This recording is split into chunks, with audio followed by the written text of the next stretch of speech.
పుట్టినాక 2 సంవత్సరాల దాకా గర్భిణీ రాలేదు, మరి ప్రార్థన చేయండి అని చెప్పినట్టు ఇవరంగా చేస్తామమ్మా.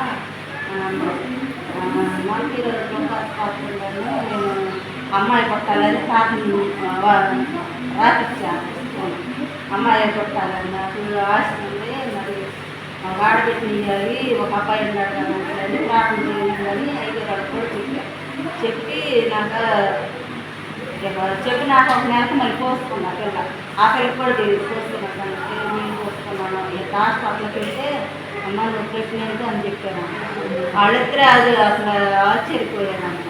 తీరుగా దేవుడు మరి ఆ బిడ్డని ఇచ్చాడు. చాలాలు కాగాక మళ్ళీ కొద్దిగా నాటకం పడుతుంది అని భయపెడితే కొద్దిగా ఆటు పీట అందలేదని అవన్నీ చేస్తుంటే భయం పుట్టినాడు.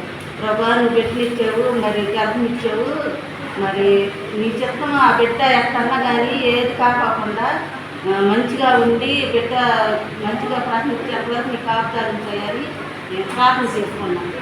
కాపాడి మరి ఆయన సన్నిధిలో నిలబెట్టుకున్నాడు. ఇప్పుడు ఐదో నెల వచ్చింది ఈ రోజుకి. మరి తల్లి కోసం బిడ్డ కోసం మీరు అందరూ ప్రార్థన చేయండి.